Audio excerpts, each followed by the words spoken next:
मित्रों नमस्ते। आज फिर मैं आपके सामने कुछ ऐसी बातें लेके आया हूँ जो लगभग 90% घरों में घट रही हैं। आप माने चाहे नहीं माने, लेकिन ऐसा उनके साथ हो रहा है। उन्हीं बातों में से आज मैंने कुछ बात छांट के एक रचना तैयार की है और उस रचना का नाम है आज की औलाद। ये बुंदेलखंडी रचना है। आप सुने, अच्छा लगे तो आप अपना सुझाव जरूर दें। आप निष्क्रिय नहीं रहे। आप सोचते हैं कि क्या जा रहा है, सुनने में क्या जा रहा है, सुन लो। अरे हो सकता है आपके एक बार बोलने से, आपके एक बार प्रतिरोध करने से लाखों लोगों का भला हो। ऐसा मत सोचो कि मेरे ऐसा नहीं करने से क्या होगा। यही हमारी गलत सोच है। हमें ही करना है।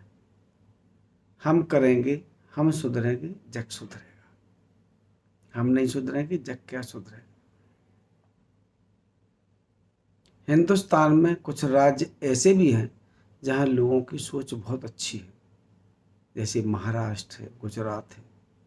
लोगों की सोच अच्छी है, इसलिए वहाँ के रिजल्ट अच्छे हैं। हमारी सोच अच्छी नहीं है, इसलिए हमारे रिजल्ट बहुत अच्छे नहीं है। मैं आपको एक बार की बात सुनाऊं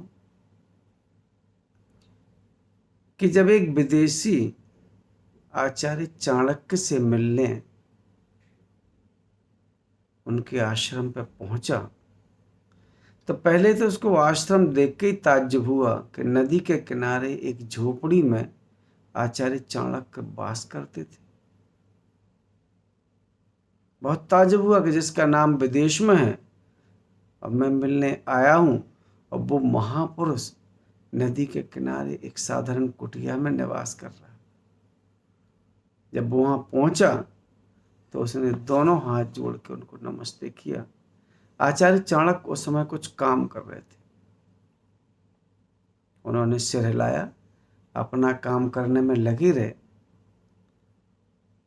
जब उनका वो काम खत्म हुआ तो उन्होंने वो तेल का दीपक बुझाया।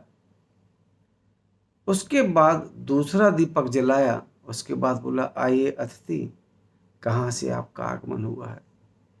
उस विदेशी व्यक्ति की आंखें खुली की खुली रह गईं। बहुत आश्चर्य में पड़ गया। उसने ये पूछा कि महाप्रभु, आप मुझे ये बताइए कि इन दोनों तेलों में क्या अंतर है। जब आप काम कर रहे थे तब आप किसी और तेल में काम कर रहे थे, अब आप हमसे बात कर रहे हैं तो किसी और तेल में बात कर रहे हैं, इनमें अंतर क्या है। सुनिए, आचार्य चाणक्य ने इतना अच्छा जवाब दिया। अतिथि, जब आप आए थे तब मैं सरकारी काम कर रहा था, इसलिए सरकारी तेल जला रहा था। अब हम दोनों अपनी व्यक्तिगत बात करेंगे तो अपना व्यक्तिगत तेल जलाएंगे। फर्क किस चीज का है? सोच का। आज आप अगर नौकरी भी कर रहे हैं तो पहले जब ऑफिस में बेसिक फोन लगे रहते थे,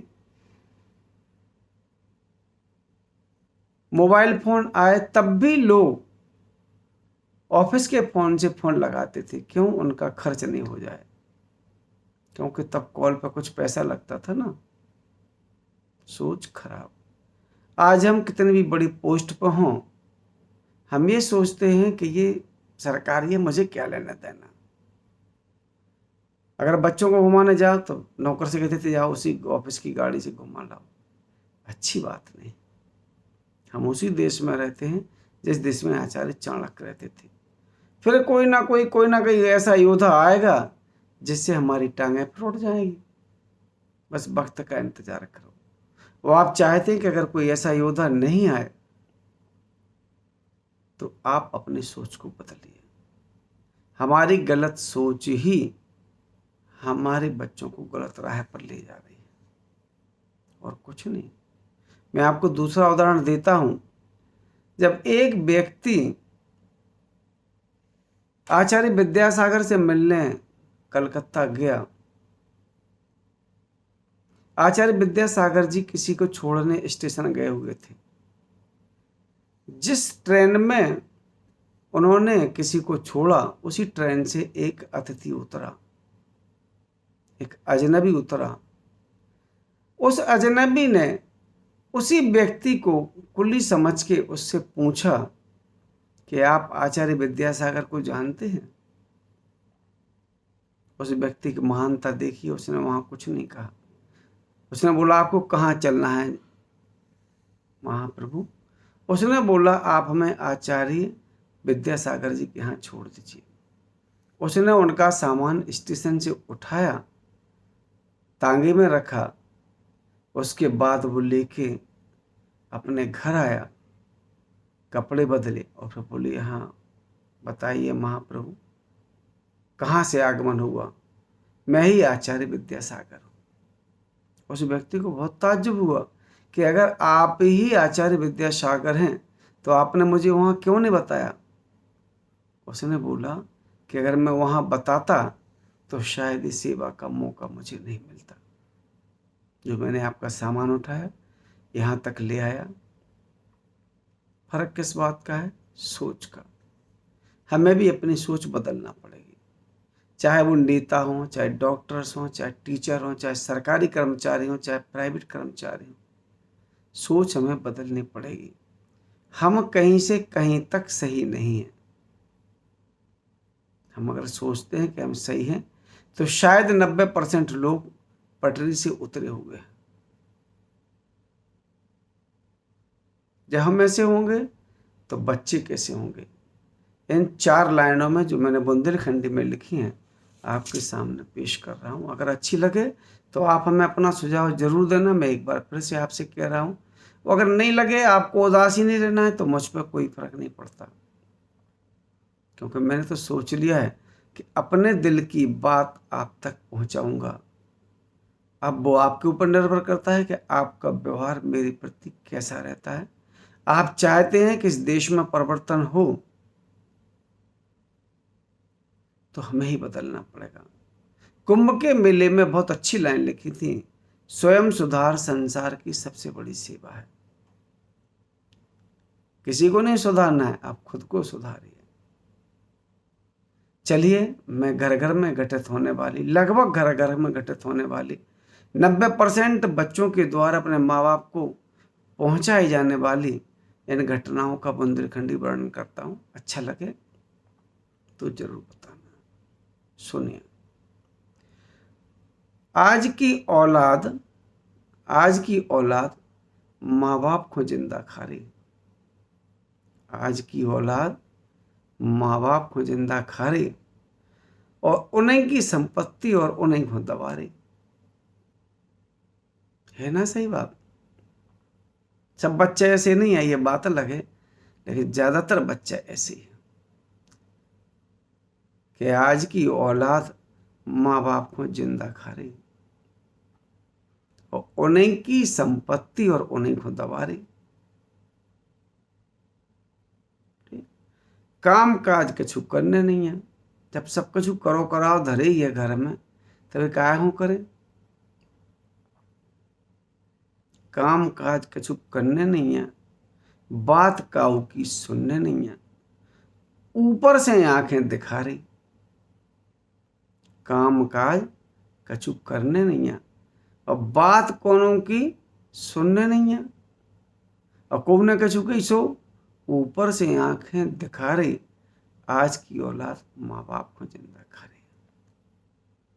ये बात लगभग सब जगह नहीं है, लेकिन फिर भी बहुत जगह इसका प्रभाव है। अगर गलत हो तो आप मुझे अपना सुझाव जरूर भेजें। जरूर नहीं कि मैं जो कह रहा हूं वो सही हो। आगे सुनिए। जिंदा है सो पूछत नहीं है। अपने शौक का तो पूरा ध्यान है, लेकिन माँ बाप की जरूरत का कोई ध्यान नहीं। अगर दवाई की भी जरूरत है, माँ बाप कह रहे तो वो बात टालते जा रहे हैं, और अगर किसी का कॉल आया तो 1 मिनट में हुजूर जा रहे हैं।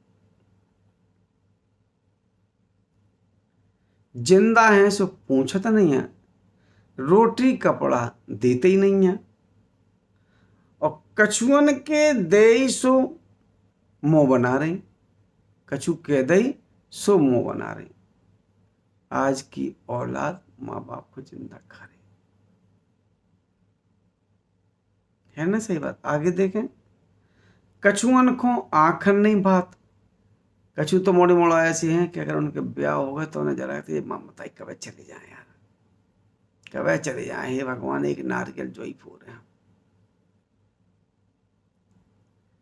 कछुअन को आंखन नहीं भात, यही से भी आश्रम में छोड़े आते। जो पैसा पकड़ो उन्हीं के हैं, उन्हीं की सेवा में लगा दियो, उन्हीं की देख रेख तुम्हें करियो। कछुअन को आंखन नहीं भात, यही से आश्रम में छोड़े आत।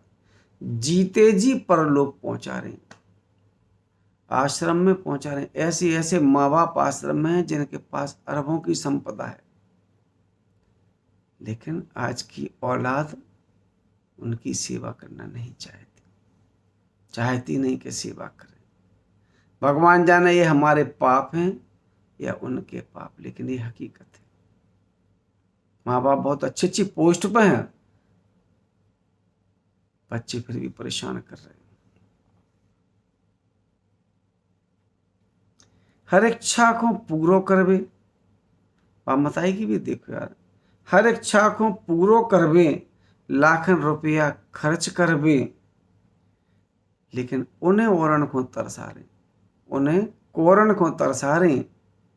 आज की औलाद माँ बाप को जिंदा खा रही। कछु तो उन्हें छोड़ के चले गए परदेश, टंटो तो टरी, ना आए ना देखें, ना भी भौंके ना हम सुने।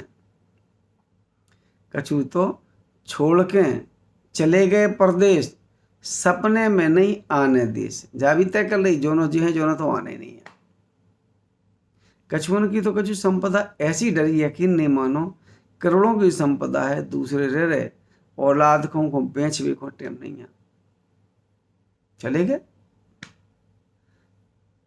कछु तो छोड़ चले परदेश, सपने में नहीं आने देश, और पापन के बीज बोआ रही।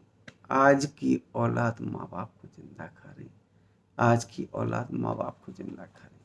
अगर आपको अच्छा लगे कि ये बात 4 लोगों तक पहुंचाने लायक है, आप पहुंचाइए।